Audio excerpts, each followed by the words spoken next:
Wala man na niya kaming i-reply kasi wala man siyang sagot.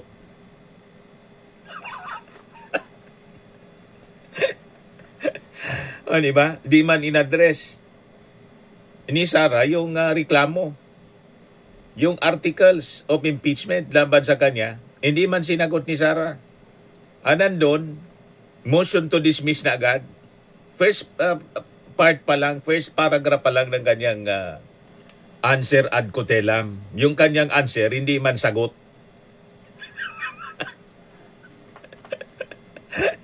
Oh, you see? Sabi ko sa inyo, namimilipit si Sara kung paano niya sasagutin yung mga reklamo laban sa kanya. Kaya, iwas pusit.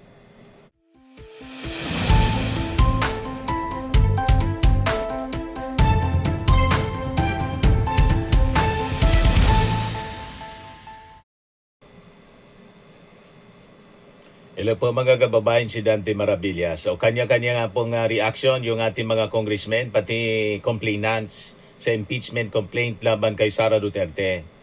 Kasi sabi nila, yung answer ni Sara, yung sagot ni Sara sa impeachment complaint, hindi man sagot. Motion to dismiss na. Wala pang hearing, motion to dismiss na agad. Ganon katindi mga kababayan. Sabi ng complainant, hindi na niya kami kailangan. Magwe-wave na kami to reply. Kasi ano man ang sasagutin namin na wala mang reply. Wala mang sagot talaga si Sara. Yan ang sabi dyan, just in the group that filed the impeachment complaint against Vice President Sara Duterte has formally informed the House Committee on Justice that it would not be making a reply as Duterte's answer still failed to address the issues. Yan o. Reverend Father Joel Saballa et al. Have officially filed a manifestation of waiver to file a reply to VP Sara Duterte's consolidated verified answer ad cotellam to the impeachment complaints. This was received at 11:02 a.m. kanina. Ayan ang kanilang manifestation mga kababayan. Wala man na niya kaming i-reply kasi wala man siyang sagot.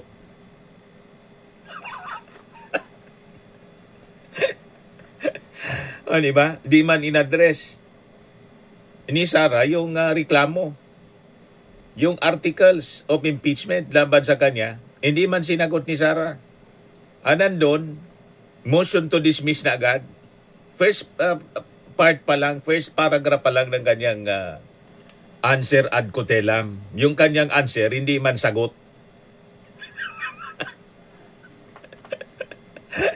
Oh, you see? Sabi ko sa inyo, namimilipit si Sara kung paano niya sasagutin yung mga reklamo laban sa kanya. Kaya, iwas pusit. So ito yung pinadala na manifestation of waiver to file a reply. Complainants through undersigned counsel respectfully state, 1. Considering that respondent's 15-page consolidated verified answer ad cotellam dated March 13, 2026 conspicuously failed to specifically deny each and every material allegation in the 98-page impeachment complaint, complainants deem it unnecessary to file a reply thereto. Number 2, particularly concerning is respondents' obvious conflation of what is otherwise a clear and basic distinction between ultimate facts on one hand and evidentiary facts on the other hand. Complainants also note and lament respondents' continued failure to explain to the Filipino people how she was able to spend 125 million pesos in 11 days and where exactly the total amount of 612,500,000 entrusted to her by the public went. Despite the gravity of the accusation against her and the unmistakable public character of the funds, she is charged of misappropriating. Respondent ultimately said nothing to defend herself. Wala man anyang sinabi para i-defend yung kanyang sarili. Accordingly, complainants manifest their intention not to file a reply to respondents' non-answer. Wala man sagot. Ano man ang i-reply nilang? Wala man answer. Kaya, kanya-kanya na pong reaksyon yung ating mga congressmen sa naging answer ad cutelam ni Sara Duterte. Na yung kanyang answer, mga kababayan, hindi man sagot.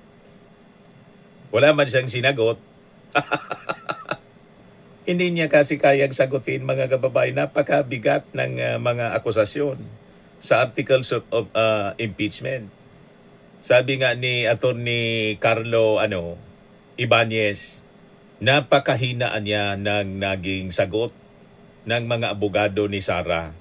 Akala ba natin, battery of lawyers, yung 16-man defense counsel ni Sara. Pero yung sagot niya, hindi man sagot. Ang sabi ni Attorney Carlo Ibanez, yung rockstar attorney, napakainaan niya ng sagot ni Sara.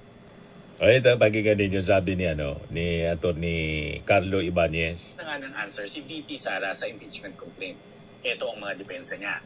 Number 1, the complaint repeats allegations already voided by the Supreme Court. Nadesisyonan na daw ng Supreme Court ang reklamo sa kanya. Number 2, the House Committee violated due process and applied double standards. Number 3, the complaint lacks ultimate facts and competent evidence. Number 4, the alleged crimes do not legally constitute impeachable offenses. So ang tanong, malakas ba ang mga depensa niya? Well, sa unang tingin pa lang, kitang-kita na mahina ang mga depensa ito. Mahina. Halimbawa, yung due process argument, medyo mahirap itong panalo dahil binigyan na nga siya ng due process ngayon. Pinayagan siyang mag-submit ng answer at sagutin ang mga reklamo sa kanya. Ibig sabihin, the process itself is already giving her the opportunity to be heard. Correct. Yung argument naman na recycled allegations ng complaint, napakahina rin ito. Tandaan natin na ang unang impeachment complaint ay hindi na-dismiss dahil walang merit ang case. Correct. Na-dismiss ito dahil sa technical rules ng Constitution na one impeachment complaint lang per year. Hindi tinakal ng Supreme Court ang substance ng accusation. Yun ang tinapik natin the merits kanina. of the allegations were never actually resolved. So, Correct. paano naging recycled? Yung sinasabi naman sa answer na walang ultimate facts ang complaint, maling-mali. Pag binasa mo ang impeachment complaints, makikita na punong-puno ng factual allegations. Correct. Detalladong narratives, may specific acts, specific transactions, at specific circumstances. Correct. Yan mismo ang tinatawag sa law na ultimate facts. Correct. Facts that supposedly constituted the impeachable offense. Ang totoo, puro general at vague defense lang ito. Correct. Walang laman at napakahina ng mga depensa. Kaya malamang, matutuloy ang impeachment. Tuloy ang impeachment kahit hindi sagutin. Di ba po? Ito sabi ni Chairperson Attorney Gerbil Jinky Beatrix Luistro.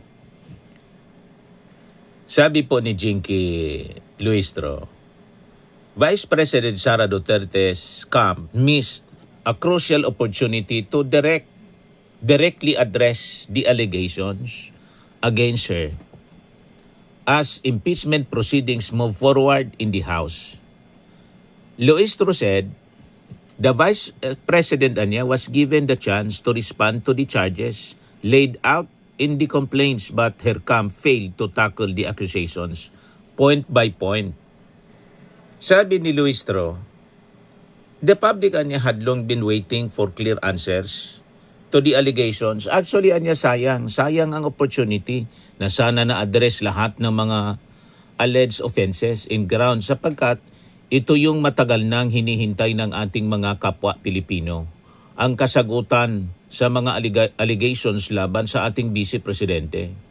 Luistro maintained that the House panel had already established the sufficiency of the complaints in earlier deliberations, stressing that the proceedings were grounded on rules and supported by the judgment of the committee members. She also said the panel would proceed with its work, including discussions on preliminary matters as it prepares for the next stage of impeachment process.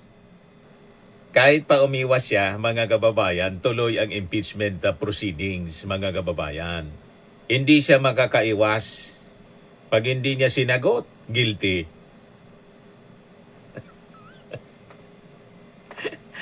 Di ba? Mga kababayan, malinaw ang ganun. Ngayon, sabi naman po ni Congressman Chua ng Maynila, Chairman Committee ng Public Accountability, the verified answer filed by Vice President Sara Duterte fails to confront the serious allegations in the impeachment complaints and instead appears designed to prevent the evidence from being examined in the proper forum. The Filipino people deserve the truth, sabi po niya. What we see in the verified answer is not a direct response to the allegations, but an attempt to avoid a full discussion of the evidence. Malinaw na pag-iwas po, parang yung kaso ni Digong doon sa ICC, Crimes Against Humanity. Ayaw matuloy yung trial. Kasi napakalakas ng ebidensya. Ang ebidensya laban kay Digong po mula mismo sa kanyang bibig. Ganon din si Sara. Chua noted that instead of addressing the substance of the charges, the pleading relies heavily on technical arguments to seek the early dismissal of the case. That is not the purpose of an answer under the impeachment rules. An answer should meet the allegations head-on. It should not be used to shut down the process before the evidence is even heard. Chua said recent developments, including the surfacing of individuals and documentary materials that may be subject to scrutiny, make it even more important for the process to proceed. As more information comes to light, including potential witnesses and financial records that may be examined under oath, it becomes even clearer why a full Senate impeachment trial is necessary, sabi po ni Chua. Chua emphasized that impeachment is designed precisely to bring such matters into the open. Kung wala niya siyang tinatago, there should be no fear of evidence. The Senate trial is where both sides can present their case, where witnesses can be examined, and where the truth can be established, sabi po ni Chua. The House leader reiterated that the House Committee on Justice is not determining guilt or innocence, but only whether the case should proceed to trial. Our role is to determine sufficiency. The Senate is where the evidence is tested. Attempts to stop the process at this stage only raise more questions, sabi ni Chua. Transparency strengthens institutions. Evasion weakens them. The Filipino people deserve a full, fair, and public accounting of the truth. Correct mga kababayan. So malinaw na umiiwas si Sara sa full trial kasi mahirapan yung kanyang battery of lawyers. Kahit magagaling yon, mahirapan na ma-acquit. Ma-acquit si Sara, mga kababayan, sa kasong final sa kanya. Impeachment case na final sa kanya. Ngayon, si Deputy Speaker Paulo Ortega naman po ng La Union nagsabi na Vice President Sara Duterte continues to stonewall the allegations against her, noting that the answer she submitted fails to directly address the impeachment complaints and instead relies on technicalities. The Vice President continues to stonewall the allegations against her. This is not an answer at all. Instead of addressing the charges head-on, she chose to hide behind technicalities, sabi po ni Ortega na siyang nag-endorse ng 4th impeachment complaint laban kay Sara Duterte. According to Ortega, the Vice President's submission raises more questions than it answers, at it does not squarely address the material allegations cited in the complaints. Hindi po nasagot ang mga paratang, iniiwasan ang pinakang ugat ng issue at dinadaan sa procedural arguments na hindi naman tumutugon sa substance ng kaso, sabi po ni Ortega. Ortega also rejected claims by Vice President lawyers that the Supreme Court ruling had cleared her, emphasizing that the High Tribunal only ruled on procedural issues. They have to read both the Supreme Court decision and the resolution again. The ruling did not junk the 2025 impeachment on substantive grounds, but only on procedural matters. In fact, the Supreme Court itself said that its ruling did not absolve the Vice President. That should be clear to everyone. The Deputy Speaker stressed that the impeachment is a constitutional mechanism meant to determine accountability, not a process that can be avoided through legal technicalities. Accountability cannot be stonewalled, sabi po niya. The Filipino people deserve clear, direct answers, not legal maneuvering that avoids the truth. Basag na basag mga kababayan si Sara Duterte. At lumalabas mahina yung kanyang defense. O di ba po mga kababayan? Anong masasabi po ninyo? Post your comments. Ako po si Dante Maravillas. Bye-bye po. God